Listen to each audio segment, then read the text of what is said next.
اعوذ باللہ من الشیطان الرجیم بسم اللہ الرحمن الرحیم وَإِذَا ضَرَبْتُمْ فِي الْأَرْضِ فَلَيْسَ عَلَيْكُمْ جُنَاحٌ أَن تَقْصُرُوا مِنَ الصَّلَاةِ صدق اللہ العظیم۔ اب یہ پھر کچھ شریعت کے احکام آ رہے ہیں، گویا کہ خطاب کا رخ پھر اب مسلمانوں کی طرف، اہل ایمان کی طرف، شریعت کے احکام، عبادات سے متعلق تفاصیل۔ اور اے مسلمانوں، جب تم زمین میں سفر کرو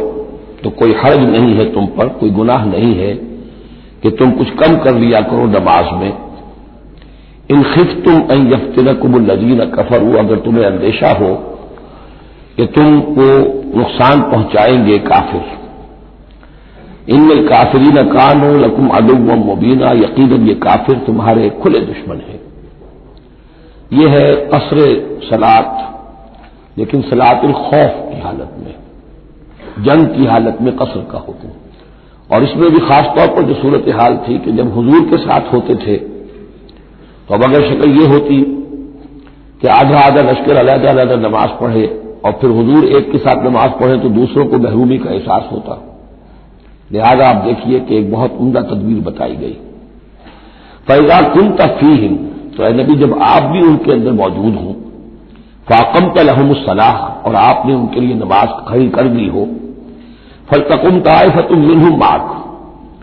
تو ان میں سے ایک گروہ کو تو کھڑے ہونا چاہیے آپ کے ساتھ، وَلْيَأْخُذُوا أَسْلِحَتَهُمْ، اور جو دوسرے ہیں وہ اپنا اسلحہ لے کر چاق و چوبند رہیں۔ فَإِذَا سَجَدُوا فَلْيَكُونُوا مِن وَرَائِكُمْ، تاکہ جب تم سجدہ کرو، جو حضور کے ساتھ نماز پڑھ رہے سجدے میں جائیں تو وہ دوسرا گروہ جو ہے جو نماز میں شریک نہیں ہے وہ ان کی حفاظت کرے، کھڑے رہیں ان کے پیچھے۔ وَلْتَأْتِ طَائِفَةٌ أُخْرَىٰ، اب اس کے بعد ہوتا کیا تھا کہ حضور نے ایک رکعت نماز پڑھا دی اور آپ بیٹھے رہے، دوسری رکعت کے لیے اٹھے نہیں، دوسری رکعت مسلمانوں نے خود ادا کر لی۔ اب جب انہوں نے سلام پھیر دیا چلے گئے تو جو پہلے جو تھے جو اس وقت تک شریک نہیں ہوئے تھے وہ حضور کے پیچھے آ گئے۔ اب حضور نے ایک رکعت اور پڑھی تو ان کی ایک رکعت حضور کے پیچھے ہو گئی، اس کے بعد حضور نے ایک رکعت کے بعد سلام پھیر دیا، انہوں نے پھر ایک رکعت اور ادا کر لی، اس طریقے سے کہ کوئی بھی حضور کی امامت کے شرف سے اور فضل سے محروم نہ رہے۔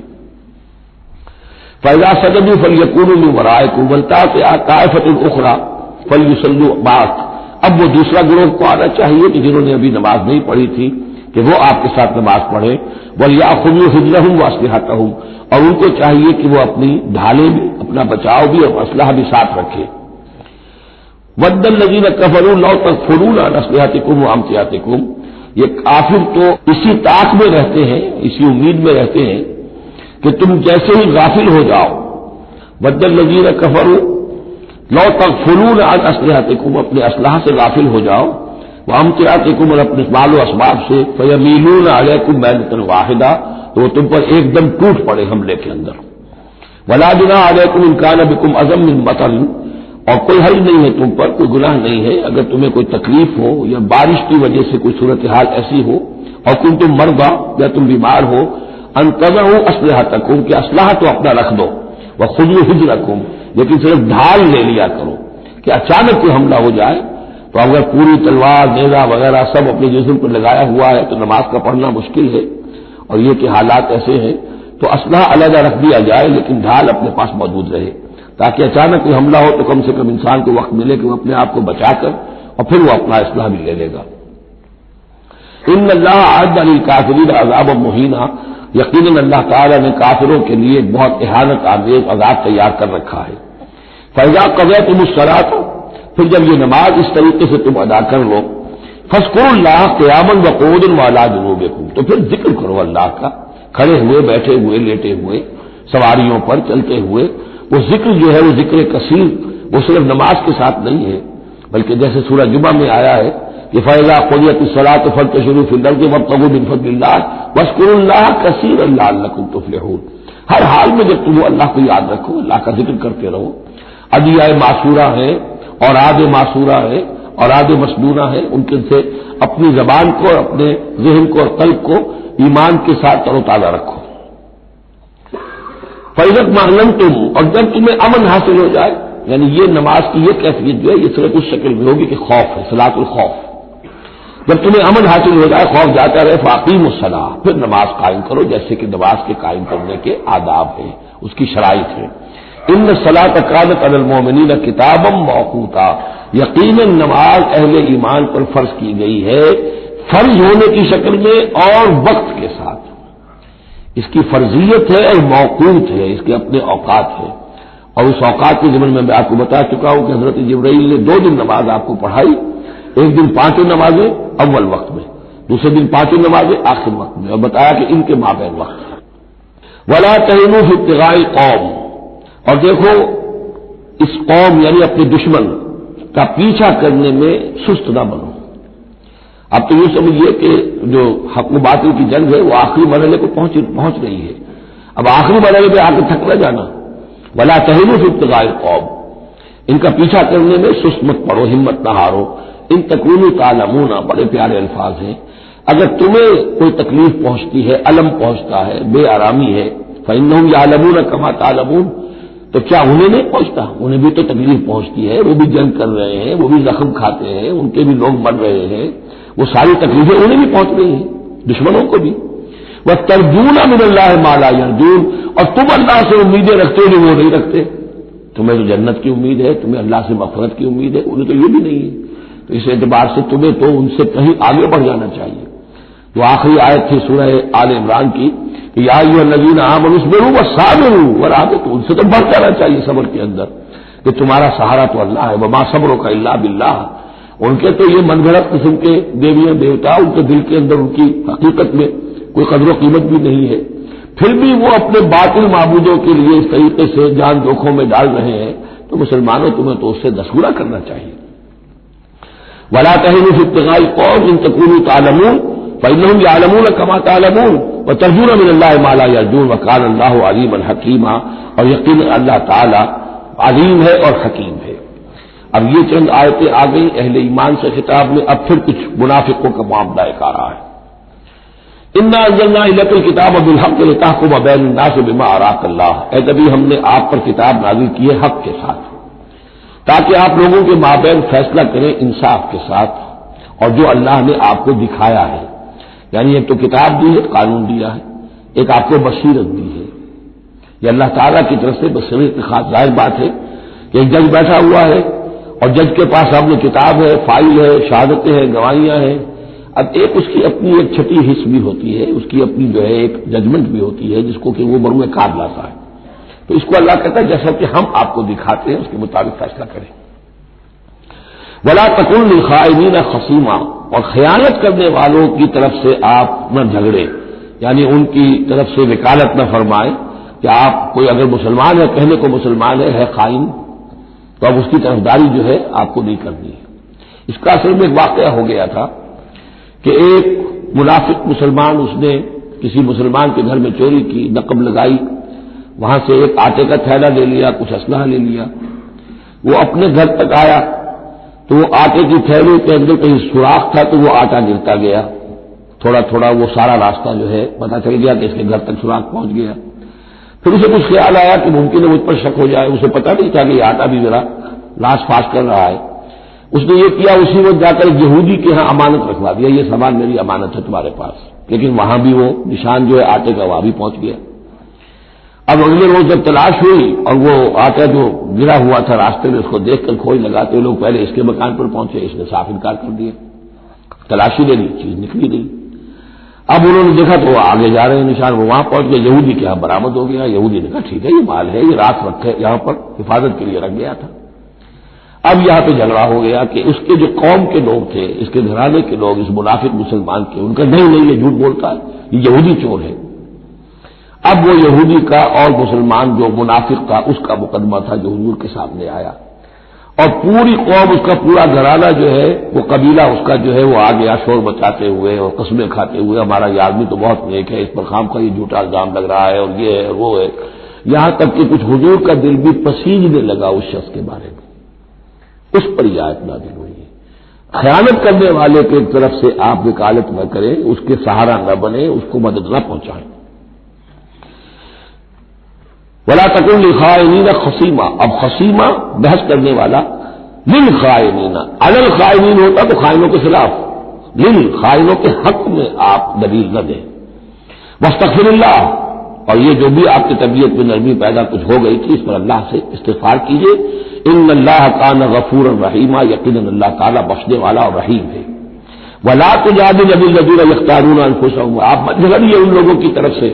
جنہوں نے کہ اپنے جانوں کے ساتھ خیانت کی ہے.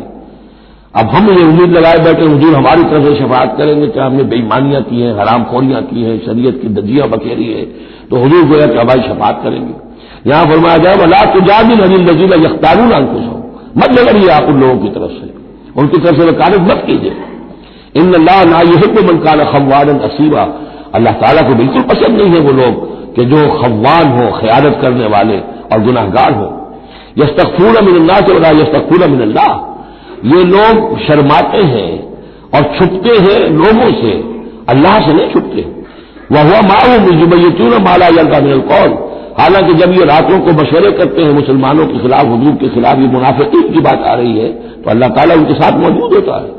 اگر تو ایمان ان کا ہو اللہ پر تو انہیں معلوم ہو کہ اللہ سن رہا ہے ہماری بات. یہ مسلمانوں سے ڈرتے ہیں، خفیہ رکھتے ہیں اپنی باتوں کو. ان بدبختوں کو یہ خیال نہیں ہے کہ اللہ وہ تو ہر وقت ہمارے پاس موجود ہے.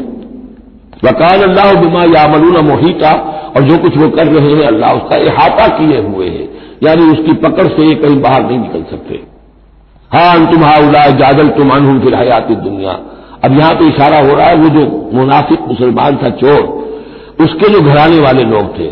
کہ اے لوگوں تم نے دنیا کی زندگی میں تو ان کی طرف سے جھگڑا کر لیا، یہاں تک کہ حضور کو بھی بتلانے کی حد تک تم پہنچ گئے. من یجادل اللہ عنہ یوم القیامہ، قیامت کے دن کون مجادلہ کرے گا اللہ سے. یہاں تم چھڑا بھی لو، حضور کو بھی فرض کیجیے. حضور نے فرمایا، یہ حدیث موجود ہے کہ میرے سامنے کوئی مقدمہ پیش ہوتا ہے تو کوئی ایک فریق زیادہ چرب زبان ہوتا ہے، اپنی بات کو پیش کرتا ہے اور میرے ہاں سے وہ غلط فیصلہ لے جاتا ہے. فرض کیجیے زمین کا کوئی ٹکڑا تھا اور میں نے غلط ڈگری اس کے حق میں دے دی، تو وہ سمجھ لے کہ چاہے میری عدالت سے ڈگری لے کر گیا ہے لیکن وہ جہنم کا ٹکڑا لے کر گیا ہے، زمین کا ٹکڑا لے کر نہیں گیا. تو یہ تو معاملات ہیں کہ جو بھی عدل ہو رہا ہے، فیصلہ ہو رہا ہے، اس میں جو بھی کیسز ہیں، جو بھی گواہیاں ہو رہی ہیں اس کے مطابق فیصلہ کر رہے ہیں. اب ہر وقت تو اللہ تعالیٰ کی طرف سے حضور صلی اللہ علیہ وسلم کے لیے ہر مرحلے پر تو نہیں تھا، جہاں اللہ ضرور محسوس کرتا تھا آپ کو متنبع فرما دیتا تھا. ہاں تم ہؤلاء، یہ تمہیں لوگ ہو جادلتم عنہم فی الحیات الدنیا، تم نے بہت جھگڑا کیا ان کی طرف سے، اپنے ساتھی اپنے رشتہ دار کی طرف سے دنیا کی زندگی میں. فمن یجادل اللہ عنہم یوم القیامہ، تو کون ہے جو اللہ سے جھگڑا کر سکے گا ان کی جانب سے قیامت کے دن. اب من یکون علیہم وکیلا، یا کون ہوگا جو اس کا کارساز بن سکے گا، ان کا وکیل بن سکے گا. ومن یعمل سوءا او یظلم نفسہ، اور جو کوئی بری حرکت کرے گا یا اپنے اوپر ظلم ڈھائے گا، ثم یستغفر اللہ، اور پھر اللہ سے استغفار کرے گا، یجد اللہ غفور الرحیم، وہ اللہ کو پائے گا غفور الرحیم. سیدھی روش ہے، غلطی ہو گئی، خطا ہو گئی، مان لو، یہ دنیاوی سزا ہے وہ بھگت لو، اللہ سے استغفار کرو، آخرت کی سزا سے چھٹکارا مل جائے. اب اس سے بھی آگے ہے معاملہ، وہ من یکسب اسمن فانما یکسبہ علی نفسہ، جو کوئی بھی کوئی گناہ کماتا ہے وہ اپنی جان پر وبال دیتا ہے. وکان اللہ علیما حکیما، اللہ تعالیٰ علیم اور حکیم ہے. ومن یکسب خطیئۃ او اسما ثم یرمی بہ بریئا، اور یہ معاملہ تو بہت بڑھ کر ہے کہ کسی نے کوئی گناہ کمایا، کوئی خطا کی، کوئی غلطی کی، کوئی جرم کیا، پھر اس کی تہمت لگا دی ایسے شخص پر جو بری ہے. یہودی تو بری تھا، اس کو سزا دلوانے کے لیے سب تل گئے. تو ثم یرمی بہ بریئا، جو بری ہے اس سے اس کا کوئی تعلق نہیں، اس کا اس میں کوئی گناہ میں حصہ نہیں. فقد احتمل بہتانا و اسما مبینا، تو اس نے تو اپنے سر پر بہت بڑا طوفان اور بہت کھلا گناہ کا بوجھ لے لیا ہے.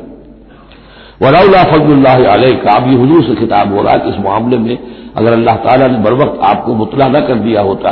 ولولا فضل اللہ علیک ورحمتہ لہمت طائفۃ منہم ان یضلوک،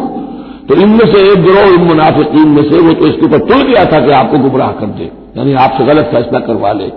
عدالت محمدی سے ظلم ہو جائے اور وہ جو اصل میں مجرم نہیں تھا، بے گناہ جو یہودی، اس کو پکڑ لیا جائے. ولولا فضل اللہ علیک ورحمتہ لہمت طائفۃ منہم ان یضلوک وما یضلون الا انفسہم، حقیقت میں وہ نہیں گمراہ کر رہے مگر اپنے آپ کو. وما یضرونک من شیء، اور اے نبی وہ آپ کو نقصان نہیں پہنچا سکیں گے، یعنی ہم ایسے مواقع پر بر وقت آپ کو مطلع کرتے ہیں.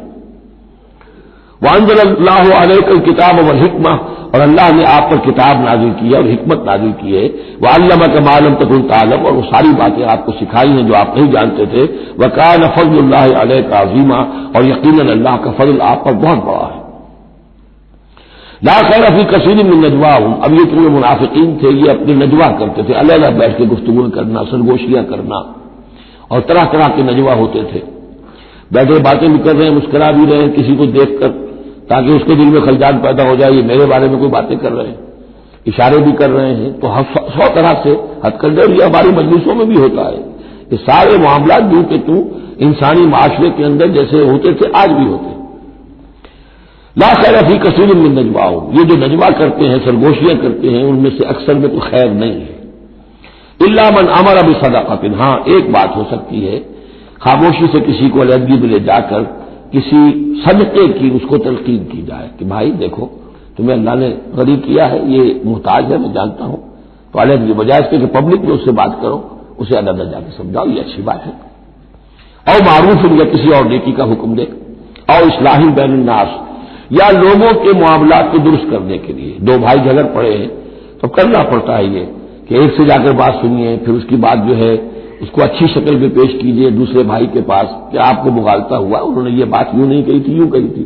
اس طریقے سے جو بھی کوئی ہو رہا ہو علیحدہ علیحدہ خفیہ گفتگو، اس میں کوئی حرج نہیں ہے، وہ من یفعل ذلک ابتغاء مرضات اللہ ہے، جو شخص اس طرح کا نجوا کرے گا، اس طرح کی سرگوشی کرے گا اللہ تعالیٰ کی رضا جوئی کے لیے، فسوف نؤتیہ اجرا عظیما، ان کو تو ہم دیں گے بہت بڑا اجر۔ ومن یشاقق الرسول، اور جو رسول کی مخالفت پر تلا ہوا ہے، یہ نجوا کر رہا ہے مخالفت میں، سازشیں، سرگوشیاں، بھڑکا رہا لوگوں کو، دیکھو جی یہ کر دیا، یہ کر دیا، اپنے لوگوں کے لیے یہ کر دیا۔ غزوہ حنین میں ہوا، غزوہ حنین میں چونکہ بہت سے مسلمان وہ تھے مکے کے جو اسی وقت ایمان لائے تھے فتح مکہ کے بعد، بہت شریک تھے وہ اس جنگ کے اندر حنین میں، مال غنیمت میں حضور نے ان کی دلجوئی کے لیے جسے تعلیف قلب کہتے ہیں زیادہ مال دے دیا، اس پر لوگوں نے شور مچا دیا۔ دیکھو جی جب کڑے وقت تھے، مشکل وقت تھے تو ہم، اب جب یہ اچھا وقت آیا ہے تو اپنے رشتے دار یاد آ گئے، مکے والے ظاہر بات رشتے دار تو تھے، بات تو غلط نہیں ہے، قبیلہ تھا قریش کا۔ یہ 100 طرح کی باتیں جو آج ہوتی ہیں وہی ہوتی تھی ہمیشہ، یہ انسان کی فطرت جو ہے اس میں کوئی تغیر و تبدل نہیں ہوا ہے۔ ومن یشاقق الرسول من بعد ما تبین له الهدى، اور جو رسول کی مخالفت پر تل گیا اس کے بعد کہ اس پر ہدایت واضح ہو چکی، وَيَتَّبِعْ غَيْرَ سَبِيلِ الْمُؤْمِنِينَ، اور وہ اہل ایمان کے راستے کے سوا کوئی راستہ اختیار کرے، نُوَلِّهِ مَا تَوَلَّى، ہم بھی اسی کی طرف اس کا رخ کر دیتے ہیں جو رخ اس نے اختیار کر لیا ہو، وَنُصْلِهِ جہنم، اور ہم اسے پہنچائیں گے جہنم میں، وَسَاءَتْ مَصِيرًا، اور وہ بہت بری جگہ ہے جانے کی اور لوٹنے کی۔ یہ آج بڑی اہم اس اعتبار سے کہ امام شافعی رحمۃ اللہ علیہ یہ کہتے ہیں کہ میں نے اجماع کا جو معاملہ ہے قرآن مجید سے تلاش کرنے کی کوشش کی اور مجھے نہیں ملا، یعنی اللہ کے اطاعت یہ تو ٹھیک ہے جو قرآن میں آیا ہے وہ قانون کا ایک سورس ہے، حضور کا فرمان، حضور کی سنت سورس ہے، اسی طرح اجتہاد وہ بھی سمجھ میں آ گیا، یہ اجماع اس شے کا نام ہے، قرآن میں کہیں ذکر نہیں آیا۔ تو کہتے ہیں کہ میں نے 300 مرتبہ پورا قرآن پڑھا شروع سے آخر تک صرف اس ایک مسئلے کو سامنے رکھ کر کہ مجھے اجماع کے لیے کوئی دلیل قرآن سے ملے، تب اس آیت پر آ کر 301ویں مرتبہ پھر نگاہ جمی، وَيَتَّبِعْ غَيْرَ سَبِيلِ الْمُؤْمِنِينَ، یعنی گویا کہ اہل ایمان کا جو راستہ ہے جس پر اجماع ہو گیا اہل ایمان کا، یہ خود اپنی جگہ ایک بہت بڑی سند ہے، اس لیے کہ حضور نے فرمایا میری امت ضلالت پر کبھی جمع نہیں ہوگی، تو جن چیز پر اجماع ہو جائے وہ گویا کہ وہ خود اپنی جگہ پر اس کو ایک حیثیت حاصل ہو جاتی ہے، اوتھینٹسٹی۔ ان اللہ لا یغفر ان یشرک بہ، دوبارہ پھر وہ آیت آ گئی، اللہ تعالیٰ ہرگز نہیں بخشے گا اس سے کہ اس کے ساتھ شرک کیا جائے، ویغفر ما دون ذلک، اور بخش دے گا اس کے سوا جو کچھ ہے اس سے کم تر ہے، لمن یشاء، جس کو چاہے گا، یہ بھی کوئی فری لائسنس نہیں۔ ومن یشرک باللہ فقد ضل ضلالا بعیدا، اور جو شرک کرتا ہے اللہ کے ساتھ تو وہ تو پھر گمراہ ہو گیا اور گمراہی میں بھی بہت دور نکل گیا۔ ان یدعون من دونہ الا اناثا، اب یہاں گویا کہ پہلی مرتبہ آپ دیکھ رہے ہیں کہ وہ مشرکین مکہ کی بات بھی ہو رہی ہے، نہیں پکار رہی اللہ کے سوا مگر مؤنث کو، عورتوں کو، اس لیے کہ ان کی دیویاں جو ہیں لات، عزا، منات،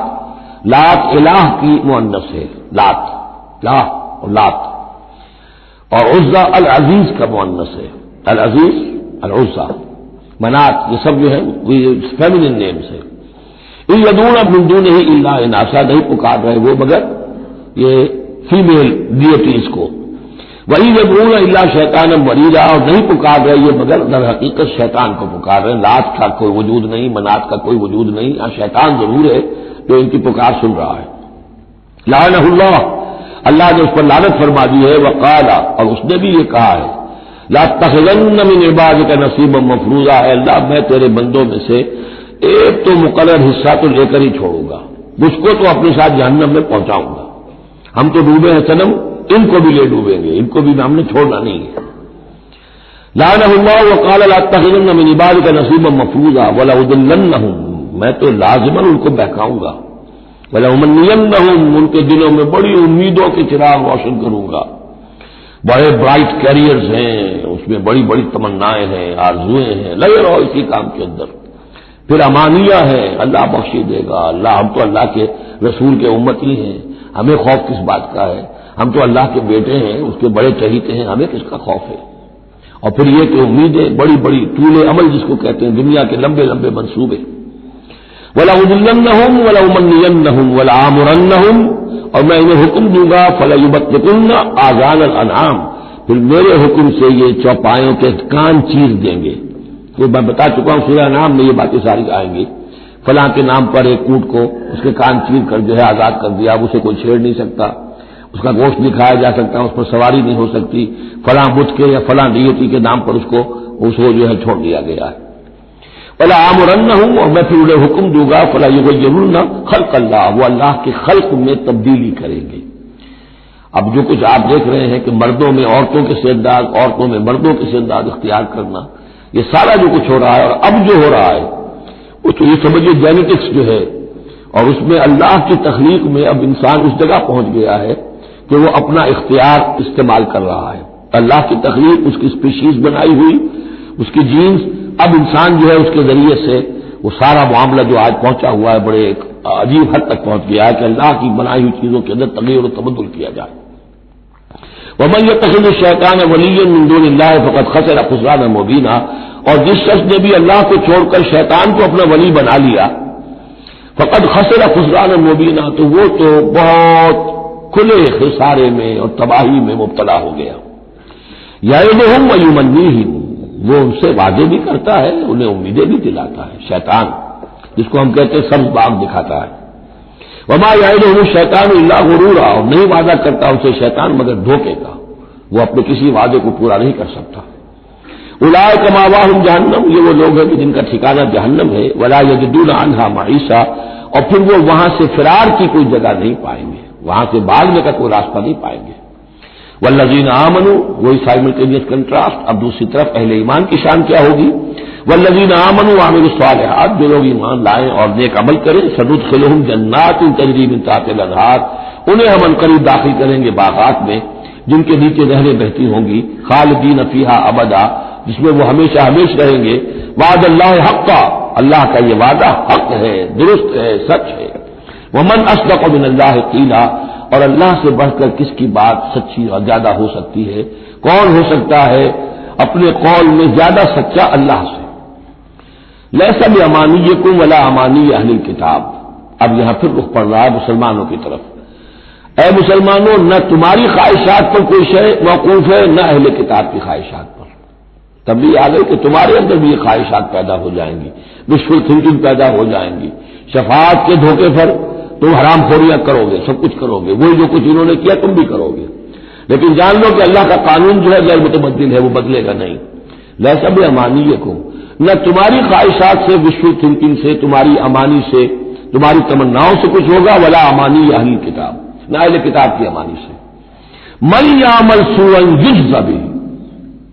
جو کوئی برا کام کرے گا اس کی جزا اسے مل کر رہے گی۔ بہت سخت الفاظ ہے یہ، اگرچہ اس میں نرمی کا پہلو ہے، اس لیے کہ بعض اوقات بدی کی جگہ پر نیکی جو ہے وہ اس کو اثر کو دھو دے گی، لیکن اکاؤنٹ فار تو ہو گیا نا، مطلب یہ اکاؤنٹ فار ہو کر رہے گی ہر شے۔ اب یہ ہے کہ کسی کی نیکی نے اس کی بدی کو چھپا لیا، کسی نے غلطی کی تھی، اس نے توبہ کی صدق دل کے ساتھ، وہ اس کی بدی جاتی رہی۔ لیکن اکاؤنٹ فار ہوگا معاملہ. توبہ کو دیکھا جائے گا توبہ سچی تھی، واقعی تھی، واقعی اس نے اس حرکت کو پھر چھوڑ دیا تھا کہ نہیں، یا یہ صرف یہ کہ زبان سے گردان ہو رہی تھی استغفر اللہ ربی من کل ذنب واتوب الیہ، اور سارا وہ گناہ جو ہے اور حرام خوری جو کہ تم جاری تھی، تو وہ توبہ نہیں ہے. من یعمل سوءا یجز بہ ولا یجد له من دون اللہ ولیا ولا نصیرا، اور نہیں پائے گا وہ اللہ کے سوا نہ کوئی حمایتی، بلکہ یہاں ترجمہ ہوگا اللہ کے مقابلے میں نہ کوئی حمایتی پائے گا نہ کوئی مددگار. ومن یعمل من الصالحات من ذکر او انثی، اب جو کوئی عمل کرے گا نیکیوں کا، خواہ وہ مذکر ہو خواہ مؤنث ہو، مرد ہو یا عورت ہو، وہو مومن ہو مومن صاحب ایمان، فاولئک یدخلون الجنۃ ولا یظلمون نقیرا، تو یہ وہ لوگ ہیں کہ جو جنت میں داخل ہوں گے اور ان کی کوئی حق تلفی تل کے برابر بھی نہیں کی جائے گی. ومن احسن دینا ممن اسلم وجهه لله وهو محسن، اس سے بہتر دین کس کا ہوگا جس نے نمبر 1 اپنا چہرہ اپنا سر اللہ کے سامنے جھکا دیا، اسلم اسلام آ گیا، وهو محسن، اور یہ احسان اس کے بعد اسلام ایمان احسان کے درجے تک پہنچ جائے، خوبصورتی کے ساتھ، خلوص کے ساتھ، للہیت کے ساتھ، پورے دین کا معاملہ، تفریق بین الدین نہیں، دین کے اندر جو ہے وہ حصہ بکھرا نہیں ہے، ٹوٹل دین. ومن احسن دینا ممن اسلم وجهه لله وهو محسن واتبع ملة ابراہیم حنیفا، اور اس نے پھر پیروی کی دین ابراہیم کی یکسو ہو کر، یا ابراہیم کی جو یکسو تھا. واتخذ اللہ ابراہیم خلیلا، اور اللہ نے تو ابراہیم کو اپنا دوست بنا لیا تھا. وللہ ما فی السماوات وما فی الارض، اللہ ہی کے لیے جو کچھ کہ ہے آسمانوں میں اور جو کچھ کہ ہے زمین میں. وکان اللہ بکل شیء محیطا، اور یقیناً اللہ تعالی ہر شے کا احاطہ کیے ہوئے ہے. اب جو حصہ آ رہا ہے یہ وہی مسلمانوں سے خطاب ہے، لیکن اس میں ایک استدراک سمجھیے کہ جو شروع میں کچھ آیتیں آئی تھیں خواتین کے معاملے میں، یتیم عورتوں کے معاملے میں، ان سے نکاح کے معاملے میں یا طلاق کے معاملے میں، اب اس میں کچھ وضاحتیں کچھ سوالات مسلمانوں کی طرف سے ہوئے، مزید وضاحتیں طلب کی گئی تو اللہ نے یہ وضاحتیں نازل کی. اور یہاں پر ساتھ یہ فرما دیا وَيَسْتَفْتُونَكَ فِي النِّسَاءِ، اے نبی یہ آپ سے عورتوں کے بارے میں سوال کر رہے ہیں، بات پوری طرح ان پر کھلی نہیں ہے، واضح نہیں ہوئی ہے. قُلِ اللَّهُ يُفْتِيكُمْ فِيهِنَّ، ٹھیک ہے کہہ دیجئے اے نبی ان سے اللہ تمہیں فتویٰ دیتا ہے، بتاتا ہے، وضاحت کرتا ہے ان کے بارے میں. وَمَا يُتْلَىٰ عَلَيْكُمْ فِي الْكِتَابِ مِن يَتَامَى النِّسَاءِ، اب وہ آیت نمبر 3 کے اندر بات واضح ہوئی، قرآن نے ثابت کر دیا کہ وہاں جو کہا تھا کہ وَإِذْ خِفْتُمْ أَلَّا تُقْسِطُوا فِي الْيَتَامَى، تو یتامى النساء مراد تھی وہاں پر، کہ اگر تمہیں اندیشہ یہ ہو کہ یتیم لڑکیوں سے شادی کرو گے تو ان کے ساتھ انصاف نہیں کر سکو گے، اس لیے کہ ان کی طرف سے یہ ہے نہیں جو ان کے حقوق کا پاسدار ہو اور تم سے کوئی بات پوچھ کر سکے ان کی طرف سے، تو پھر ان سے شادی مت کرو، بلکہ تم اور جو عورتیں ہیں شادی اگر کرنی ہے ایک سے زائد تو ما طاب لکم من النساء مثنی وثلاث ورباع، شادی کرو. تو یہاں فرمایا جو تھا عورتوں کی، یتیم عورتوں کے بارے میں وہ حکم تھا، ما یتلی علیکم، جو تمہیں سنایا گیا، جو سنایا جا رہا ہے کتاب میں، فی یتامی النساء، ان عورتوں کے بارے میں کہ جو یتیم ہیں، وہ عورتیں یا یہ لڑکیاں، لا تؤتونہن ما کتب لہن، تم دیتے نہیں ہو انہیں جو اللہ نے ان کے لیے لکھ دیا ہے. بغیر مہر کے یتیم بچی تھی، آپ نے شادی کر لی، کون اس کی طرف سے مہر طلب کرے گا. وترغبون ان تنکحوہن، اور چاہتے ہو کہ ان سے نکاح بھی کرو. والمستضعفین من الولدان، اسی طرح بچے جو ہیں ان کے ساتھ بھی جو ظلم ہوتا ہے. وان تقوموا لليتامى بالقسط، اور وہ جو ہم نے تمہیں اتنی تفصیل سے احکام دیے ہیں کہ یتیموں کے معاملے میں انصاف پر کاربند رہو. وما تفعلوا من خیر فإن الله كان به عليما، اور جو خیر بھی تم کرو گے اللہ اس سے واقف ہے، تمہاری نیتوں کو جانتا ہے. تو وہ احکام ہے، بنیادی ہدایات دے دی گئی ہیں، اور اس میں اس سے اضافی شے جو ہے وہ یہ ہے کہ تمہاری نیت صاف ہونی چاہیے. واللہ یعلم المفسد من المصلح، اللہ جانتا ہے کہ کون حقیقت میں شرارتی ہے اور کون جو ہے اس کی نیت صحیح ہے. وَإِنِ امْرَأَةٌ خَافَتْ مِنْ بَالِهَا نُشُوزًا، اب دیکھیے ایک نشوز عورت کے لیے آیا تھا کہ واللاتی تخافون نشوزہن، وہ عورتیں، وہ بیویاں کہ جو سرکشی کر رہی ہیں، حکم نہیں مان رہی ہیں، تابع داری نہیں کر رہی ہیں، زدہ پر اڑی ہوئی ہیں، ان کے بارے میں تو آ چکا تھا شروع میں. اب یہاں عورتوں پر بھی تو ہو سکتا ہے کہ مرد ظلم کر رہا ہے، مرد جو ہے وہ ان کا حقوق ادا نہیں کر رہا ہے، شوہر جو ہے وہ اپنی قوامیت جو ہے اس کو غلط طریقے پہ استعمال کر رہا ہے، روک ڈالتا ہے، دھونس دیتا ہے، یا اور بری طریقے سے ستاتا ہے، تنگ کرتا ہے، تنگ کر کے وہ مہر معاف کرواتا ہے یا کچھ اور، اگر ذرا اس کے والدین اچھے کھاتے پیتے ہیں لاؤ اپنے والدین کے گھر سے، یہ ساری گندگیاں جو ہمارے معاشرے میں ہوتی ہیں اور عورتیں بیچاری اس میں پستی ہیں، وہ جو چکی کے دو پارٹوں کے مابین۔ وَإِنِ امْرَأَةٌ خَافَتْ مِنْ بَعْلِهَا نُشُوزًا، اور اگر کسی عورت کو اپنے شوہر سے اندیشہ ہو جائے کہ وہ زیادتی کرے گا، وہ زیادتی کر رہا ہے اور وہ اس کے حقوق ادا نہیں کر رہا، اور اعراضاً، یا اب وہ اس کی طرف میلان ہی نہیں رکھتا، اب وہ گویا کہ بیوی ہے ہی نہیں، اس کی طرف کوئی میلان نہیں، کوئی نئی شادی رچائی ہے اور سارا جو ہے توجہ جو ہے وہ نئی نویلی دلہن کی طرف ہے، اور اعراضاً جی بھر گیا تو توجہ ہٹ گئی، فلا جناح علیہما، تو ان دونوں پر کوئی الزام نہیں ہوگا، ان یصلحا بینہما صلحا، کہ وہ آپس میں بیٹھ کر صلح کر لیں، صلح سے مراد یہاں پر اپنا معاملہ طے کر کے اور عورت خلا کر لے، بس صلح خیر۔ لیکن خلا کرنے میں جیسا کہ ہم پڑھ چکے ہیں عورت کو مہر چھوڑنا پڑے گا، لیا تھا تو کچھ واپس کرنا پڑے گا، وہ صلح خیر، صلح اچھی ہے، وہ احضرت الانفس الشح، البتہ جو انسانی نفس ہے اسے لالچ جو ہے اس پر مسلط رہتا ہے، بند چاہے گا میرا پورا مہر واپس کرو، عورت چاہے گی کہ مجھے کچھ بھی واپس نہ کرنا پڑے، وَإِن تُحْسِنُوا، یہ آ چکا ہے سورہ بقرہ کے اندر، یہ مضامین آ چکے ہیں، وَإِن تُحْسِنُوا، اگر تم نیکی کرو، تم مرد ہو، تم مردانگی کا ثبوت دو، اس معاملے کے اندر نرمی کرو، ان کا حق جو ہے زیادہ رکھو، وَتَتَّقُوا فَإِنَّ اللَّهَ كَانَ بِمَا تَعْمَلُونَ خَبِيرًا، اور تم تقویٰ کی روش اختیار کرو تو جان لو کہ اللہ تعالیٰ تمہارے تمام اعمال سے باخبر ہے۔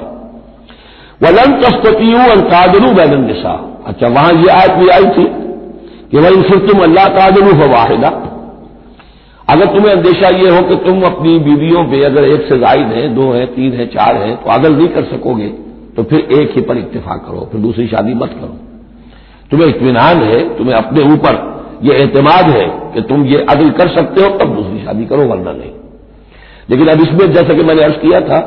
کہ کچھ چیزیں تو ہوتی ہیں گنتی کی، ناپ تول کی، اس میں تو عدل ہو سکتا ہے، لیکن یہ قلبی میلان جو ہے اس کے اندر تو ظاہر بات ہے انسان کے اختیار میں نہیں ہے۔ حضور صلی اللہ علیہ وسلم نے اپنی تمام ازواج کے لیے ہر چیز گن گن کر، یعنی باریاں بھی مقرر تھیں آپ کی شب باشی کی، دن میں بھی اب آپ ایک چکر لگاتے تھے عصر اور مغرب کے درمیان، تو تھوڑی تھوڑی دیر ہر اپنی زوجہ محترمہ کے پاس ٹھہرتے تھے، کہیں تھوڑی دیر بھی زیادہ ہو جاتی تھی کھڑبڑی بچ جاتی تھی، آج وہاں کیوں ٹھہر گئے، آج زینب کے پاس زیادہ وقت کیوں لگ گیا، آج فلاں کیا ہو گیا، وہاں شہد دیا گیا تھا وہ شہد پی رہے تھے تو اس وجہ سے دیر لگ گئی، تو حضور سے جب کہا گیا اشارے کے رائے سے آپ نے قسم کھا لی اچھا میں آئندہ کبھی شہد نہیں پیوں گا، اللہ تعالیٰ نے ٹوک دیا حضور یہ کیوں آپ قسم کھا رہے ہیں، لما تحرم ما احل اللہ لک تبتغی مرضات ازواجک۔ تو یہ چیزیں جو ہوتی ہیں انسانی معاشرے میں، بہرحال بہت بہتر معاملہ تھا، بہت بہتر تھا حضور کے ازواج مطہرات کا آپس میں، لیکن یہ کہ بالکل ظاہر بات ہے کہ کچھ نہ کچھ تو شوق ناپا جو ہوتا ہے اس کے کوئی نہ کوئی اثرات تو ہوتے ہیں، یہ عورت کی فطرت ہے، اس کے اندر اختیار بھی نہیں ہے۔ تو یہ چیزیں جو ہے فرمایا کہ اگر تم ولن تستطیعوا ان تعدلوا بین النساء، تمہارے لیے ممکن ہی نہیں ہے کہ تم عورتوں کے مابین انصاف کر سکو، مراد کیا ہے قلبی میلان، یہ حدیث کے اندر واضح ہو گیا، اور حضور فرمایا کرتے تھے کہ اللہ جو بھی چیزیں ہیں میں نے اس میں پورا پورا عدل کیا ہے، باقی جہاں تک میرے دل کا میلان کا تعلق ہے مجھے امید ہے تو مجھ سے مواخذہ نہیں کرے گا، یہ ہے ظاہر بات ہے۔ لیکن اگر تم چاہو بھی تو تم عدل نہیں کر سکتے، ولن تستطیعوا ان تعدلوا بین النساء ولو حرصتم، چاہے تم کتنے حریص ہو اس کے نہیں کر سکتے، فلا تميلوا كل المیل، تو ایسا نہ ہو کہ ایک کی طرف پورے کے پورے جھک جاؤ، میلان میل کل المیل، ایک ہی کی طرف پورا میلان ہو جائے، فتذروها كالمعلقہ، کہ دوسری بیوی معلق ہو کر رہ جائے، اب نہ وہ شوہر والی ہے اور نہ آزاد ہے، اس سے کوئی تعلق ہی نہیں۔ وَإِن تُصْلِحُوا وَتَتَّقُوا، اگر تم اصلاح کر لو اور تقویٰ کی روش اختیار کرو، فَإِنَّ اللَّهَ كَانَ غَفُورًا رَحِيمًا، تو اللہ تعالیٰ بھی غفور الرحیم ہے۔ وَإِن يَتَفَرَّقَا، اب یہ بہت اہم موضوع ہے کہ ہمارے ہاں طلاق کے بارے میں جو یہ مشہور ہو گیا صحیح ہے، ان ابغض الحلال عند اللہ الطلاق، یہ حلال چیزوں میں سب سے زیادہ اللہ کو ناپسند جو ہے وہ طلاق ہے، لیکن اسے کفر کے درجے تک پہنچایا ہوا ہے، لڑائی چل رہی ہے، جھگڑا چل رہا ہے، مزاجوں میں موافقت نہیں ہے، ایک دوسرے کو کوس رہے ہیں، دن رات کا جھگڑا ہے، طلاق نہیں دینی، یہ احمقانہ طرز عمل ہے، بالکل احمقانہ، شریعت کی منشا کے بالکل خلاف۔ یہاں آپ دیکھیں کہ ایک طرح کی ترغیب ہے طلاق کی، ترغیب. وہی یتفرقا، اب اگر وہ متفرق ہو جائیں، علیحدہ ہو جائیں، سیپریشن جو آپ استعمال کرتے ہیں، سیپریٹ ہو جائیں، یغنی اللہ کلا من سعتہ، اللہ دونوں کو اپنی کشادگی کشائش سے غنی کر دے گا. ہو سکتا ہے اس عورت کو بھی کوئی بہتر رشتہ مل جائے کہ جو اس سے اس کے ساتھ مزاجی موافقت رکھنے والا ہو، اور اس شوہر کو بھی اللہ تعالیٰ کوئی بہتر بیوی دے دے کہ جس کے اور اس کے درمیان جو ہے مزاج کے اندر موافقت پیدا ہو جائے. تو یہ کہ عدم موافقت ہے، لڑتے رہنا ہے، دنگا فساد ہے، لیکن یہ کہ وہ طلاق نہیں دینی ہے، یہ ہندوانہ اثرات ہیں ہم پر نمبر ایک، اور دوسرے عیسائیانہ اثرات ہیں. عیسائیت میں بھی طلاق حرام ہے، اس لیے کہ اصل میں انجیل میں شریعت اور قانون تو ہے ہی نہیں، لیکن جو حضور نے فرمایا ان ابغض الحلال عند اللہ طلاق، ایسی ہی کوئی بات حضرت مسیح نے فرمائی کہ اگر بلا وجہ کوئی شخص طلاق دے دیتا ہے تو یہ ایسا ہی ہے، فرض کیجئے کہ اب وہ عورت جو ہے اس کی وہ بے سہارا رہ گئی، ہو سکتی ہے کہ اس کا آوارہ ہو جائے، تو گویا کہ اب اس کی گناہ کا وبال اس پر ہوگا کہ جس نے اسے طلاق دی ہے، بلا سبب طلاق دے دی. اب وہ عورت جو ہے اگر اس کی شادی اور نہیں ہوئی تو اس کی آوارگی کا امکان موجود ہے. تو اس کو سمجھنا چاہیے کہ یہ اخلاقی تعلیم تھی، یہ قانونی تعلیم نہیں تھی. قانونی تعلیم تو وہی ہے کہ جو تورات کے اندر ہے. آپ حضور حضرت مسیح فرما کر گئے ہیں کہ یہ نہ سمجھو کہ میں قانون کو ختم کرنے آیا ہوں. موزائک لا جو ہے حضرت موسیٰ کی شریعت وہ تم پر نافذ رہے گی، لاگو رہے گی، عائد رہے گی. تو قانون قانون ہے اور اس کے ساتھ اخلاق کی تعلیم ہوتی ہے. اس کو انہوں نے قانون بنا دیا، نتیجہ یہ ہوا جب تک بیوی کے اوپر آپ بدکرداری کا الزام ثابت نہ کر دیں آپ طلاق نہیں دے سکتے. لہذا وہ 100 طریقے کر کے پہلے اسے بدکردار بناتے ہیں اور پھر اس کا ثبوت لیتے ہیں، تب جان چھڑاتے ہیں، ورنہ جان چھوڑ نہیں سکتی. تو یہ سارا کا سارا معاملہ جو ہے شریعت کے اندر تو جو صحیح راستے رکھ دیے گئے ہیں ان کو اگر چھوڑا جائے گا تو پھر غلط راستے اختیار کرنے پڑیں گے. تو ایک ہندوانہ اثرات جو ہمارا پس منظر ہے اور ایک جدید تہذیب کے جس پر عیسائیت کا غلبہ ہو گیا تھا، ان کے ہاں کے اثرات کی وجہ سے یہ طلاق کا معاملہ ہمارے ہاں تقریباً کفر بنا دیا لوگوں نے. وہی یتفرقا یغنی اللہ کلا من سعتہ، اگر وہ علیحدہ ہو جائیں، نہیں مزاجوں کی موافقت ہو رہی، اللہ غنی کر دے گا ہر ایک کو، دونوں کو اپنی وسعت میں سے. وکان اللہ واسعا حکیما، اللہ بڑی وسعت رکھنے والا ہے، بڑی سمائی رکھنے والا ہے، اس کے خزانے بڑے وسیع ہیں، حکیم ہے، حکمت والا ہے، اس کا ہر حکم جو ہے وہ حکمت پر مبنی ہے. وَلِلَّهِ مَا فِي السَّمَاوَاتِ وَمَا فِي الْأَرْضِ، اللہ ہی کا ہے جو کچھ ہے آسمانوں میں اور جو کچھ ہے زمین میں. وَلَقَدْ وَصَّيْنَا الَّذِينَ أُوتُوا الْكِتَابَ مِن قَبْلِكُمْ وَإِيَّاكُمْ أَنِ اتَّقُوا اللَّهَ، اور دیکھو مسلمانوں جو تم سے پہلے تھے انہیں بھی ہم نے وصیت کی تھی، جنہیں کتاب دی تھی، اور اب تمہیں بھی وصیت یہی ہے کہ اللہ کا تقوی اختیار کرو. اصل شے ہے تقوی، ورنہ شریعت جو ہے اس کا بھی مذاق بن جائے گا. اسی لیے حضور کا جو خطبہ ہے بہت مشہور، عام جمعوں میں آپ سنتے بھی ہوں گے، اوصیکم ونفسی بتقوی اللہ، مسلمانوں میں تمہیں بھی وصیت کرتا ہوں اور اپنے نفس کو بھی وصیت کرتا ہوں کہ اللہ کا تقوی اختیار کریں. تو انفسکم واہلیکم نارا، بچاؤ اپنے آپ کو اور اپنے اہل و عیال کو آگ سے. تو یہ تقوی جو ہے، وَلَقَدْ وَصَّيْنَا الَّذِينَ أُوتُوا الْكِتَابَ مِن قَبْلِكُمْ، تم سے پہلے جن کو کتاب دی گئی تھی انہیں بھی ہم نے وصیت کی تھی. وَإِيَّاكُمْ، اور سن لو تم بھی کان کھول کر، تمہیں بھی یہ وصیت ہے أَنِ اتَّقُوا اللَّهَ، کہ اللہ کا تقوی اختیار کرو. وَإِن تَكْفُرُوا، اگر تم نہ مانو گے، فَإِنَّ لِلَّهِ مَا فِي السَّمَاوَاتِ وَمَا فِي الْأَرْضِ، تو جو کچھ بھی ہے آسمانوں میں اور جو کچھ بھی ہے زمین میں وہ اللہ ہی کا ہے. وَكَانَ اللَّهُ غَنِيًّا حَمِيدًا، اور اللہ تعالیٰ تو غنی ہے، اپنی ذات میں خود ستودہ صفات ہے. وَلِلَّهِ مَا فِي السَّمَاوَاتِ وَمَا فِي الْأَرْضِ، اور آسمانوں اور زمین میں جو کچھ ہے وہ اللہ کا ہے. وَكَفَى بِاللَّهِ وَكِيلًا، اور اللہ کافی ہے کارساز ہونے کے اعتبار سے. عورت بھی یہ سمجھے میرا کارساز اللہ ہے، یہ شوہر جو میرا ہے یہ ظلم کر رہا ہے، میرے ساتھ انصاف نہیں کر رہا ہے، تو میں اسے تعلق منقطع کروں. اللہ بہتر نہیں لیے کوئی راستہ پیدا کر دے گا، اللہ کارساز ہے. اسی طریقے سے مرد بھی یہ سمجھے کوئی عورت ہے دین کے معاملے میں نہیں اس کے ساتھ تعاون کر رہی ہے، وہ دین کا کام کرنا چاہتا ہے، تو آخر یہ نہیں ہے کہ سمجھا جائے کہ ہر صورت عورت سے تو نباہ کرنا ہے چاہے اللہ کس سے بغاوت ہو جائے، یہ تو کوئی بات نہیں ہوئی. ہر چیز کو رکھنا ہے اپنے مقام پر. ان یشاء یذہبکم ایھا الناس، لوگوں کیا سمجھتے ہو تم، اللہ چاہے تو تم سب کو لے جائے، ختم کر دے، بیات بالآخرین، اور لوگوں کو پیدا کر دے. تمہاری کوئی حیثیت نہیں اللہ کے مقابلے میں، نفس واحد کی طرح ہو. جب چاہے اللہ تعالیٰ تم سب کو نسل منتیا کر دے. وکان اللہ علی ذلک قدیرا، اور یقیناً اللہ تعالیٰ اس چیز پر قادر ہے. من کان یرید ثواب الدنیا فعند اللہ ثواب الدنیا والآخرہ، جو کوئی بھی دنیا کا ثواب چاہتا ہے، ساری بھاگ دوڑ محنت دن رات کی کوشش دنیا کمانے میں، اور پیسہ اور دولت اور جائیداد اور ترقی، عہدوں میں ترقی، اور اپنی اور زندگی کے اور ان چیزوں کے اندر لگے ہوئے ہیں سارے دن ساری رات. عند اللہ ثواب الدنیا والآخرہ، اللہ کے پاس تو ثواب دنیا کا بھی آخرت کا بھی ہے. تو ہی ناداں چند کلیوں پر قناعت کر گیا، ورنہ گلشن میں علاج تنگی دورہ بھی تھا. اللہ سے تم مانگو، دنیا بھی مانگو آخرت بھی مانگو.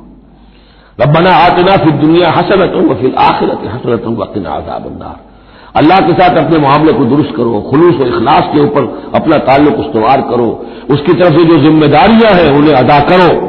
پھر یہ کہ اللہ تعالیٰ دنیا سے بھی نوازے گا. من کان یرید ثواب الدنیا فعند اللہ ثواب الدنیا والآخرہ وکان اللہ سمیعا بصیرا، اور اللہ تعالیٰ سب کچھ سننے والا اور دیکھنے والا ہے. اب جو آیت آ رہی ہے وہ پھر عظیم ترین آیات میں سے قرآن مجید کی.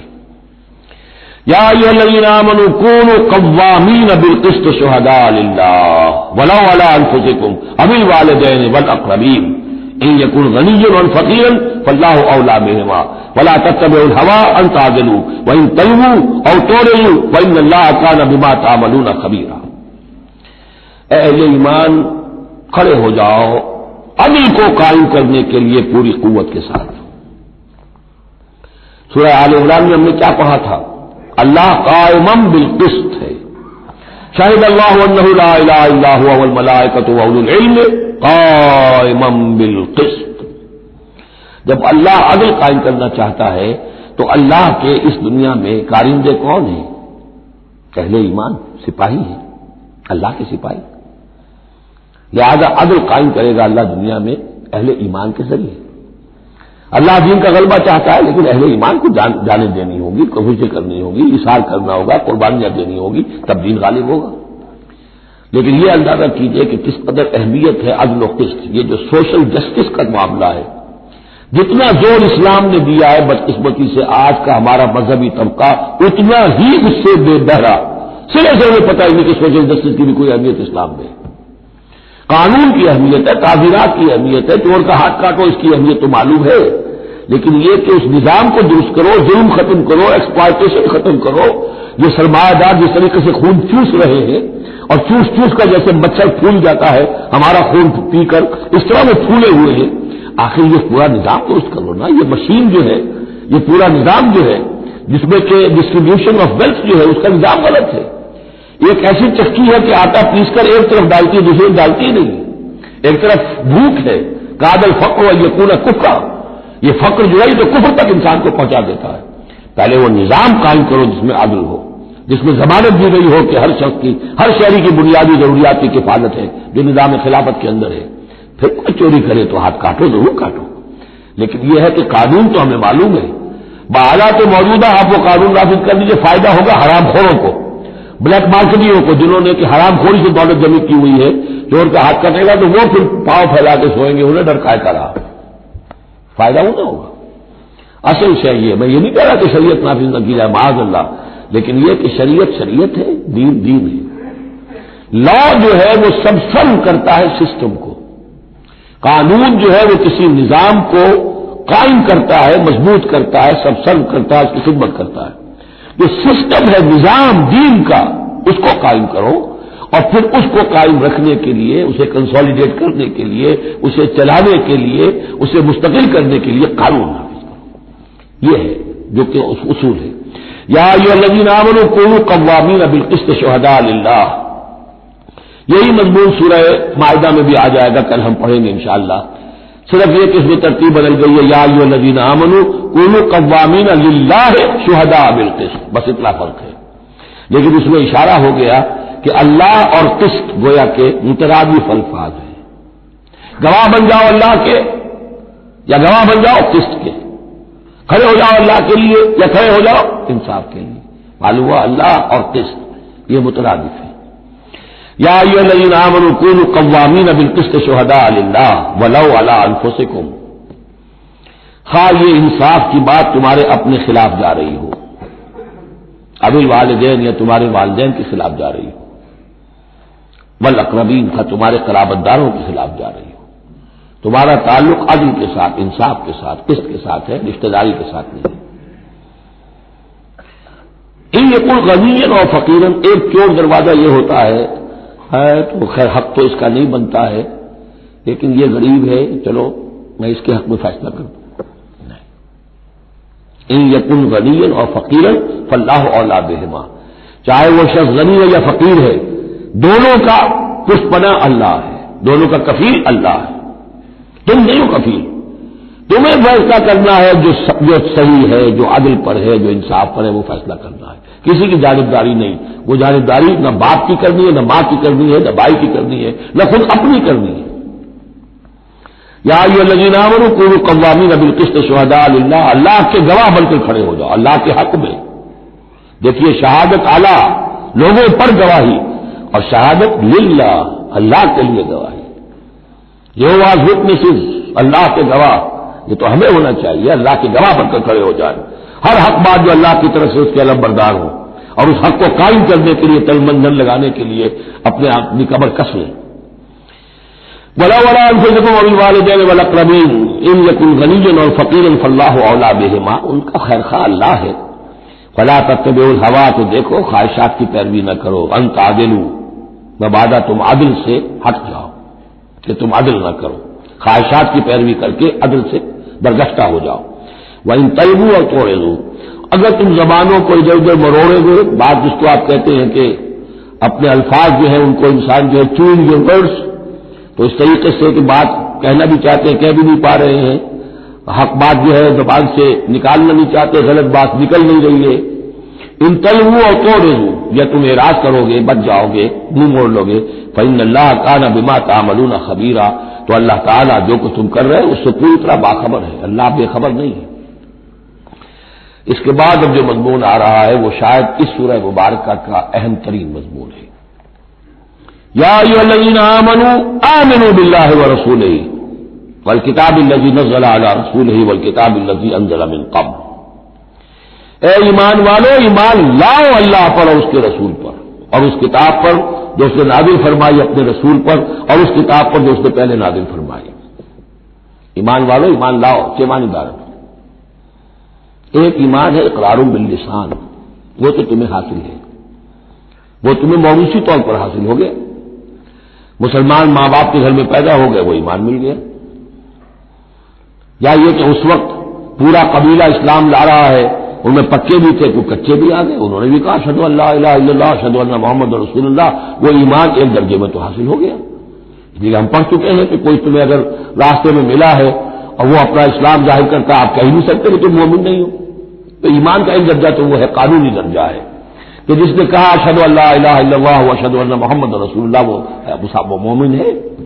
لیکن کیا حقیقی ایمان یہی ہے؟ نہیں، ایمان کیا ہے؟ یقین قلبی۔ یا ایھا الذین آمنوا آمنوا باللہ ورسولہ، ایمان لاؤ اللہ پر۔ اب ہم ترجمہ کریں گے، یوں کہیں گے ایمان لاؤ اللہ پر جیسے کہ ایمان لانے کا حق ہے، مانو رسول کو جیسے کہ ماننے کا حق ہے، اور یہ اسی وقت ادا ہوگا جب اللہ اور اس کے رسول پر ایمان دل میں کھب گیا ہو، جیسے صحابہ کے بارے میں فرمایا گیا سورہ حجرات میں وَلَٰكِنَّ اللَّهَ حَبَّبَ إِلَيْكُمُ الْإِيمَانَ وَزَيَّنَهُ فِي قُلُوبِكُمْ، اللہ نے ایمان کو تمہارے نزدیک محبوب بنا دیا، اسے تمہارے دلوں میں کھبا دیا۔ اور کچھ لوگوں کے بارے میں فرمایا قالت الاعراب آمنا قل لم تؤمنوا ولكن قولوا اسلمنا ولما يدخل الايمان في قلوبكم، یہ بدو دعویٰ کر رہے ہیں ہم ایمان لے آئے، اے نبی ان سے کہہ دیجیے تم ہرگز ایمان نہیں لائے ہو، ہاں یوں کہہ سکتے ہو کہ ہم مسلمان ہو گئے، اسلام لے آئے ہیں، ہم نے سر تسلیم خم کر دیا، ہم نے اطاعت قبول کر لی، لیکن ابھی تک ایمان تمہارے دلوں میں داخل نہیں ہوا ہے۔ اصل ایمان وہ ہے جو دل میں داخل ہو جائے، اقرار باللسان و تصدیق بالقلب۔ لیکن یہاں بھی اصل میں جو ہے روئے سخن کن کی طرف ہو رہا ہے؟ منافقین کی طرف ہو رہا ہے۔ وہ ایمان تو لائے تھے لیکن وہ ایمان نہیں تھا۔ یا ایھا الذین آمنوا آمنوا باللہ ورسولہ والکتاب الذی نزل علی رسولہ، قرآن کے لیے لفظ نزل، والکتاب الذی انزل من قبل، اور تورات کے لیے انزل، اور اس کتاب پر بھی جو پہلے نازل کی گئی تھی۔ وَمَن يَكْفُرْ بِاللَّهِ وَمَلَائِكَتِهِ،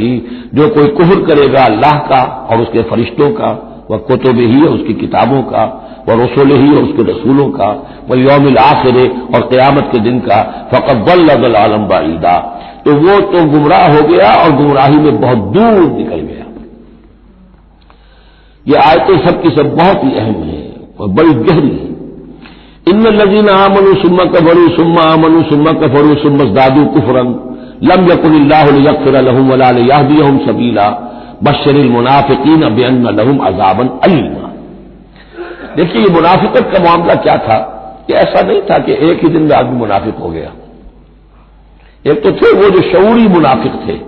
جو فیصلہ کر کے، جو ہم سورہ آل عمران میں پڑھ آئے ہیں، صبح ایمان کا اعلان کریں گے، شام کو ہم پھر کافر ہو جائیں گے، مرتد ہو جائیں گے، تو معلوم ہوا ایمان انہیں نصیب ہوا ہی نہیں، اور انہیں بھی معلوم تھا کہ ہم مومن نہیں ہیں، ہم ایمان لائے نہیں ہیں، تو دھوکہ دے رہے ہیں۔ یہ شعوری منافق ہوا۔ غیر شعوری منافق کون سے ہوتے تھے کہ جو آئے تو تھے، کوئی دل میں دھوکہ دینے کی نیت نہیں تھی، انہیں اندازہ نہیں تھا کہ یہ، وہ سمجھتے تھے پھولوں کی سیج ہے، نکلا وہ کانٹوں بھرا بستر۔ اب انہیں قدم قدم پہ رکاوٹ ہے، وہ ارادہ، وہ پختگی نہیں ہے، ایمان کی وہ گہرائی نہیں ہے کہ ہر کے بعد آباد جو ہو سو ہو۔ ان کا کیا ہوتا ہے، کچھ دو قدم چلے، کچھ پیچھے ہٹ گئے، کچھ چھٹک گئے، کچھ چلے، کچھ ہمت کی، کچھ رک گئے۔ نتیجہ یہ ہوتا ہے کہ اب لوگ ان کے ڈانٹ ڈپٹ کرتے، تم کیا کرتے ہو؟ تو اب انہوں نے کیا کیا، جھوٹے بہانے بنانے شروع کیے، اور پھر آخری درجہ جھوٹی قسمیں کھانی شروع۔ خدا کی قسم یہ مجبوری تھی، اس لیے میں رک گیا تھا، تم سمجھتے ہو کہ میں جہاد میں نہیں جانا چاہتا تھا، تم ایسا گمان تو نہ کرو، مجھے یہ مجبوری ہو گئی تھی، میری بیوی مر رہی تھی، میں کیسے جا سکتا تھا، وغیرہ وغیرہ، جھوٹی قسمیں۔ تو یہ جو ہے معاملہ ایمان اور کفر کا، یہ یوں چلتا رہتا ہے۔ اگرچہ اوپر جو ہے وہ پردہ تو ایمان کا ہے، کافر تو وہ ہوا ہی نہیں، اسلام لے آیا تھا، مومن ہے، اور وہ ارتداد کا اس نے اعلان نہیں کیا، لیکن اب ایمان کی طرف آیا، پھر کفر کی طرف گیا، پھر ایمان کی طرف آیا، پھر کفر کی طرف گیا۔ یہ مذبذبین بین ذالک، آسیلیشن جو ہے یہ ہوتی رہتی ہے۔ اور اس کی بہترین مثال کیا ہے، کبھی اگر کسی کو آپ نے دریا میں، کسی تالاب میں ڈوبتے دیکھا ہو، نیچے گیا پھر آیا ذرا اوپر، پھر گیا پھر آیا، پھر گیا تو گیا، بالکل وہ نقشہ ہے جو یہاں ہے۔ ان الذین آمنوا ثم کفروا، کفر سے مراد نفاق ہے، کفر قانونی نہیں، کفر حقیقی، کفر معنوی، کفر باطنی، اندر ہی اندر ہو رہا ہے سب کچھ جو ہو رہا ہے۔ انہوں نے انکار اور اعلان کیا ہی نہیں ہے، اسلام سے انکار نہیں کیا، کفر کا اعلان نہیں کیا، یہ اندر ہو رہا ہے اس کی شخصیت کے باطن میں۔ ان الذین آمنوا ثم کفروا ثم آمنوا ثم کفروا، ایمان لائے پھر کفر کیا، پھر ایمان لائے پھر کفر کیا، ثم ازدادوا کفرا، پھر کفر میں بڑھتے چلے گئے۔ لم یکن اللہ لیغفر لہم، اللہ تعالیٰ ایسے لوگوں کو مغفرت کرنے والا نہیں ہے، ایسے لوگوں کی مغفرت کرنے والا نہیں، ولا لیہدیہم سبیلا، اور نہ ایسے لوگوں کو وہ راستہ دکھائے گا۔ اگلی آیت میں کھول دیا کہ یہ کن کا تذکرہ ہے، بشر المنافقین بان لہم عذابا الیما، اے نبی ان منافقوں کو بشارت دے دیجئے کہ ان کے لیے دردناک عذاب۔ یہاں تو آنا ہے تو یکسو ہو کے آؤ، ریزرویشن رکھ کر مت آؤ۔ وَلَنَبْلُوَنَّكُمْ بِشَيْءٍ مِّنَ الْخَوْفِ وَالْجُوعِ وَنَقْصٍ مِّنَ الْأَمْوَالِ وَالْأَنفُسِ وَالثَّمَرَاتِ، کان کھول کر آؤ۔ لَتُبْلَوُنَّ فِي أَمْوَالِكُمْ وَأَنفُسِكُمْ وَلَتُسْمَعُنَّ مِنَ الَّذِينَ أُوتُوا الْكِتَابَ مِن قَبْلِكُمْ وَالَّذِينَ أَشْرَكُوا أَذًى كَثِيرًا، تمہیں سننی پڑیں گی، ساری تلخ باتیں سننی پڑیں گی، کڑوے بھوت کرنے پڑیں گے، قدم قدم پر آزمائشیں آئیں گی۔ در رہے منزل لیلا کے خطر ہاس بسے، شرط اول قدم ہی میں اس کے مجموع باشی۔ بشر المنافقین، تنزیہ انداز ہے، ان منافقوں کو بشارت دے دیجیے محمد صلی اللہ علیہ وسلم کہ ان کے لیے بہت دردناک عذاب ہے۔ الذین یتخذون الکافرین اولیاء من دون المؤمنین، ان کی ایک شان یہ بھی تھی کہ وہ جو کفار تھے ان کو دوست بناتے تھے، وہ چاہتے تھے نا don't keep all your eggs in one basket, بالکل یکسو مسلمانوں کے ساتھ ہو جاؤ، کیا پتا ہے کل پلڑا جو ہے بدل جائے، تو کفار کے ساتھ بھی keep some good office with them also, کچھ نہ کچھ ان کے ساتھ رہے معاملہ، کہہ سکے وقت کے اوپر، تو دوستیاں رکھتے تھے۔ الذین یتخذون الکافرین اولیاء من دون المؤمنین، اہل ایمان کو چھوڑ کر ان کو دوست بناتے ہیں اور ان کو اپنا پشپنا بناتے ہیں۔ ایبتغون عندهم العزہ، کیا وہ ان کے اس قرب میں اور ان کی محفلوں میں جا جا کر عزت چاہتے ہیں، عزت کی تلاشی ہے۔ امریکہ جانا، کلنٹن صاحب سے ملنا بہت بڑا اعزاز ہے، اتنے بڑا اعزاز مل گیا تو یہ عزت ہی ہے جو انسان ڈھونڈنے کے لیے، اور اس کے لیے کروڑوں روپیہ خرچ ہوتا ہے، اس کے لیے جو بھی لابنگ ہوتی ہے، اس کے لیے وہ چند منٹ کی ملاقات کے لیے وہ بھی، اور کچھ اس سے حاصل ہو نہ ہو، باقی جو پالیسیاں ان کی چلتی رہتی ہیں وہ تو جو بھی ان کا CIA کر رہا ہے یا کوئی اور پینٹاگون کر رہا ہے وہ تو بیٹھا ہوا ہے فگر ہے، جس کے سوا کچھ بھی نہیں۔ الذین یتخذون الکافرین اولیاء من دون المؤمنین یبتغون عندهم العزۃ للہ جمیعا، عزت کل کی کل اللہ کے اختیار میں ہے، کہاں عزت ڈھونڈ رہے ہو؟ وقد نزل علیکم فی الکتاب، اور یہ بات تم پر نازل کی جا چکی ہے کتاب میں، یہ سورہ انعام کی آیت نمبر 68 ہے، جس میں روکا گیا مسلمانوں کو کہ جب تم دیکھو کہ کافر لوگ جو ہے استہزاء کر رہے ہیں، قرآن کا مذاق اڑا رہے ہیں، تو کم سے کم یہ ہے، اب مکے کی آیت ہے وہ، اس میں مسلمانوں میں اتنا زور تو نہیں تھا کہ ان کو چپ کر سکتے زبردستی، لیکن یہ کم سے کم یہ کرو کہ وہاں بیٹھو مت، وہاں سے چلے جاؤ، احتجاجاً جو ہے وہاں سے رخصت ہو جاؤ، پھر وہاں بیٹھو نہیں، اگر بیٹھے رہو گے تو ہو سکتا ہے تمہاری غیرت کے اندر کچھ کمی آتی چلی جائے، تمہاری جو حص جو ہے وہ پھر کند پڑ جائے۔ تو اسی کا حوالہ دیا جا رہا ہے، وقد نزل علیکم، اللہ اتار چکا ہے تم پر فی الکتاب، اسی کتاب میں قرآن میں، ان اذا سمعتم آیات اللہ یکفر بہا، جب تم سنو کہ اللہ کی آیات کا کفر کیا جا رہا ہے، وہ یستہزأ بہا، اور ان کا مذاق اڑایا جا رہا ہے، فلا تقعدوا معهم، تو ان کے ساتھ مت بیٹھو، حتی یخوضوا فی حدیث غیرہ، یہاں تک کہ پھر وہ کسی اور بات میں لگ جائے، پھر دوبارہ آ جاؤ، کوئی حرج نہیں،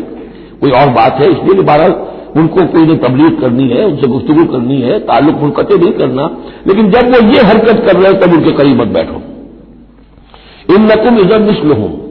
اگر تم بھی بیٹھے رہو گے اس وقت اسی حالت میں ان کے ساتھ تو پھر تم بھی ان جیسے ہو جاؤ گے۔ ان اللہ جامع المنافقین والکافرین فی جہنم جمیعا، یقیناً اللہ تعالیٰ جمع کر کے رہے گا منافقوں کو بھی اور کافروں کو بھی جہنم میں، سب کو۔ الذین یتربصون بکم، وہ جو تمہارے لیے ایک انتظار کی حالت میں ہیں، دیکھنا چاہتے ہیں، دیکھیے اونٹ کس کروٹ بیٹھتا ہے، تیل دیکھو، تیل کی دھار دیکھو،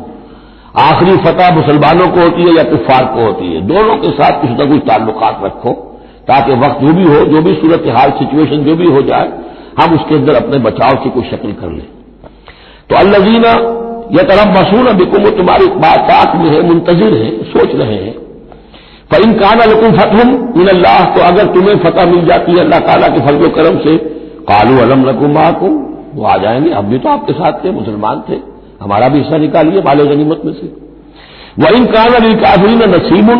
اور اگر کوئی حصہ پہنچ جائے کافروں کو، کوئی فتح ہونے وقتی طور پر حاصل ہو جائے، ان کا پلڑا بھاری ہو جائے، قالوا، تو وہ کہے کہ اپنے ان کافر ساتھیوں سے، أَلَمْ نَسْتَحْوِذْ عَلَيْكُمْ، کیا ہم نے آپ کا گھیراؤ نہیں کر لیا، کیا ہم نے آپ کو بچایا ہوا تھا کہ یہ مسلمان جو ہے، ہم تو اوٹ بنے ہوئے تھے اصل میں، آپ سمجھتے ہیں مسلمانوں کے ساتھ ہو کر ہم جنگ کرنے آئے تھے، نہیں، ہم اس لیے آئے تھے کہ مسلمانوں کے حملوں سے آپ کو بچائیں۔ أَلَمْ نَسْتَحْوِذْ عَلَيْكُمْ وَنَمْنَعْكُمْ مِنَ الْمُؤْمِنِينَ، انہوں نے بچایا ہے آپ کو مسلمانوں سے۔ فَاللَّهُ يَحْكُمُ بَيْنَكُمْ يَوْمَ الْقِيَامَةِ، تو اللہ ہی فیصلہ کرے گا تمہارے مابین قیامت کے دن۔ وَلَن يَجْعَلَ اللَّهُ لِلْكَافِرِينَ عَلَى الْمُؤْمِنِينَ سَبِيلًا، اور اللہ تعالیٰ کافروں کو اہل ایمان کے مقابلے میں راہیاب نہیں کرے گا۔ ان المنافقین یخادعون اللہ وهو خادعهم، یہ منافق اللہ کو دھوکہ دینے کی کوشش کر رہے ہیں اور اللہ انہیں دھوکہ دے رہا ہے۔ وَإِذَا قَامُوا إِلَى الصَّلَاةِ قَامُوا كُسَالَىٰ، جب نماز کے لیے بھی کھڑے ہوتے ہیں تو کثرت بندی کے ساتھ کھڑے ہوتے ہیں، طبیعت میں بشاشت نہیں ہوتی۔ یراؤون الناس، لوگوں کو دکھاوے کے لیے، ولا یذکرون اللہ الا قلیلا، اور نہیں ذکر کرتے حقیقت میں اللہ کا مگر بہت کم۔ بارک اللہ لی ولکم فی القرآن العظیم ونفعنی وإیاکم بالآیات والذکر الحکیم۔